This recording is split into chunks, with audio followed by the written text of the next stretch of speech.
नमस्कार दोस्तों, धर्म रहस्य चैनल में आप सभी का एक बार फिर से स्वागत है। आज जो कथा मैं आपको सुनाने जा रहा हूँ, वह एक साधारण नहीं है। यह कथा है एक ऐसी साधना की जिसके विषय में कहा जाता है कि यदि कोई साधक इसे पूर्ण कर ले तो उसके अधीन भूत, प्रेत, पिशाच, यक्ष, नाग, योगिनियाँ, यहाँ तक कि पाताल की गुप्त शक्तियाँ भी हो जाती हैं। लेकिन हर शक्ति की एक कीमत होती है और इस साधना की कीमत केवल शरीर नहीं, आत्मा भी हो सकती है। यह अनुभव हमें एक व्यक्ति ने भेजा है जिसने अपना नाम गुप्त रखने की विनती की है, इसलिए हम उसे अग्निवेश नाम से संबोधित करेंगे। अग्निवेश एक ऐसा व्यक्ति था कि गुरुजी, मैं बचपन से ही तंत्र और गुप्त विद्याओं में आकर्षित होता था और मैं ब्रह्मचर्य का पालन करता था, मंदिर में रहता था और हमेशा यही सोचता था कि मनुष्य के भीतर छिपी शक्तियों को कैसे जगाया जाए। लेकिन मुझे नहीं पता था कि एक दिन यही खोज मुझे पाताल भैरवी के उस मार्ग पर ले जाएगी जहाँ से लौटकर आना लगभग असंभव था। उस समय अग्निवेश वाराणसी में संस्कृत की पढ़ाई कर रहा था। दिन में वह साधारण विद्यार्थी दिखता, लेकिन रात में वह तंत्र ग्रंथों की खोज करता। एक रात वह मणिकर्णिका घाट के पास पुराने पुस्तक विक्रेताओं की गली में घूम रहा था। आधी रात हो चुकी थी, बारिश हो रही थी और हर तरफ धुआं और राख उड़ रही थी। तभी उसे एक बूढ़ा व्यक्ति दिखाई दिया। उसकी आंखें पूरी सफ़ेद थीं। वह अजीब मुस्कान के साथ बोला, तुम शक्ति खोज रहे हो? अग्निवेश चौंक गया। आपको कैसे पता? बूढ़ा हंसा, क्योंकि शक्ति खुद अपने साधक को खोजती है। फिर उसने एक काला कपड़ा निकाला जिसके भीतर ताम्र पत्रों में लिपटा हुआ एक ग्रंथ था। उस ग्रंथ पर खून जैसे लाल अक्षरों में लिखा था, पाताल भैरवी तंत्र। अग्निवेश के हाथ कांपने लगे। यह मुझे दे दीजिए। बूढ़े ने उसकी आंखों में देखा। इसको खोलने के बाद तुम्हारा जीवन कभी सामान्य नहीं रहेगा, मुझे स्वीकार है। बूढ़ा मुस्कुराया फिर और बोला, इसे अपने पास रखना। पहली रात जब तुम स्त्री को पुकारे तो पीछे को मत देखना। इतना कहकर बूढ़ा अंधेरे में गायब हो गया। अग्निवेश ने इधर उधर देखा, लेकिन सिर्फ गीली जमीन पर राख का एक गोल चिन्ह बना हुआ था। उस रात उसने कमरे में जाकर ग्रंथ खोला। जैसे ही पहला पन्ना खुला, कमरे में अचानक बदबू फैल गई। दीवारों पर परछाइयाँ हिलने लगी और एक स्त्री की धीमी हंसी सुनाई दी, ही। अग्निवेश डर गया। उसने तुरंत पीछे देखा, लेकिन वहां कोई नहीं था। फिर उसकी नज़र ग्रंथ के पहले पन्ने पर गई। जो पीछे देखेगा वह कभी मुक्त नहीं होगा। अग्निवेश का गला सूख गया। उसने कांपते हाथों से आगे पढ़ना शुरू किया। ग्रंथ में लिखा था कि पाताल भैरवी की साधना अमावस्या की रात शमशान में शव के ऊपर बैठकर करनी होती है और साधना के दौरान असंख्य मायाएं प्रकट होंगी। वासना, मृत आत्माएं और ऐसी स्त्रियां जो साधक के ब्रह्मचर्य को तोड़ने के लिए भेजी जाएंगी। यदि साधक विचलित हो गया तो उसका शरीर पाताल शक्तियों का पात्र बन जाएगा। और अग्निवेश के भीतर डर था, लेकिन उससे बड़ा था शक्ति पाने का लालच। अमावस्या की रात आ गई। वह वाराणसी से दूर एक पुराने शमशान में पहुंचा। आसमान पूरा लाल था, कुत्ते रो रहे थे और हवा में जली हुई लाशों की गंध थी। उसने ग्रंथ के अनुसार चक्र बनाया, मानव खोपड़ी रखी और मंत्र जप शुरू किया। पहले 1 घंटा सब कुछ सामान्य रहा। फिर अचानक शमशान की बुझी चिताएं अपने आप जलने लगी। आसमान में काले धुएं से चेहरों जैसी आकृतियां बनने लगी। अग्निवेश के कानों में आवाज आई, भाग जा वरना मर जाएगा। लेकिन वह मंत्र जपता रहा। तभी उसे पायल की आवाज सुनाई दी, छन छन छन। उसने आंखें खोली और सामने जो देखा उसे देखकर उसका शरीर कांप गया। एक अत्यंत सुंदर स्त्री, लंबे बाल, दूध जैसा गोरा शरीर, लाल आंखें और होठों पर रहस्यमयी मुस्कान।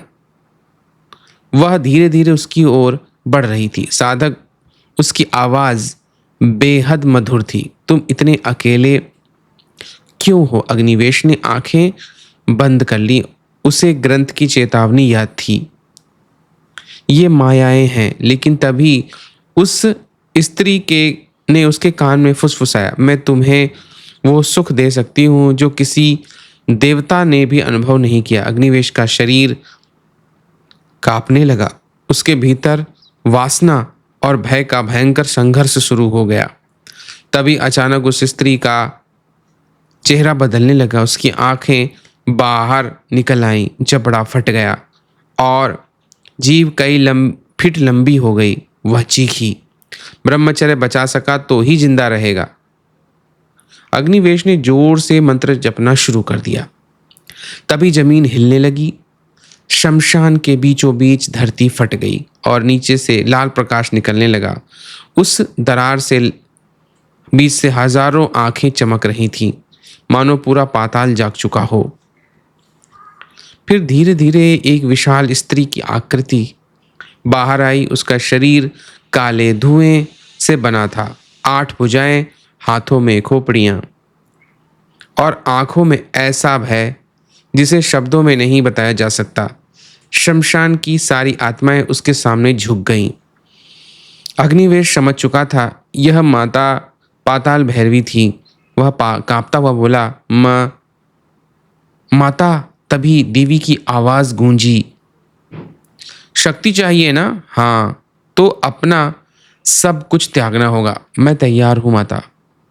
अचानक देवी हंसी और उसी क्षण शमशान की हर चिता से सुंदर चुड़ैलें निकलने लगी, दर्जनों सैकड़ों। वे सब अग्निवेश के चारों ओर नाचने लगीं। उनके शरीर से ऐसी सुगंध आ रही थी कि उसका मन विचलित होने लगा। एक चुड़ैल उसके बेहद पास आई। उसने अग्निवेश का चेहरा छुआ। सिर्फ एक स्पर्श और तुम्हें सारी सिद्धियां मिल जाएंगी। अग्निवेश के भीतर की वासना भड़कने लगी। उसका मंत्र टूटने लगा। तभी अचानक उसे अपने गुरु की आवाज सुनाई दी, याद रख, तांत्रिक वही बनता है जो भय और वासना दोनों को जीत ले। अग्निवेश ने आंखें बंद की और पूरी शक्ति से मंत्र जपने लगा। अचानक सारी चुड़ैलें चीखने लगी। उनके सुंदर चेहरे गलने लगे, त्वचा उतरने लगी और वे भयानक पिशाचिनियों में बदल गईं। शमशान कांप उठा।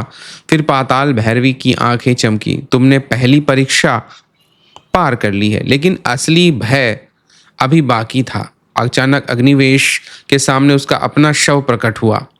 सड़ी हुई आंखें, कटी हुई गर्दन। शव बोल रहा था, तू मर चुका है। अग्निवेश का दिमाग टूटने लगा। उसे लगा वह सचमुच मर चुका है।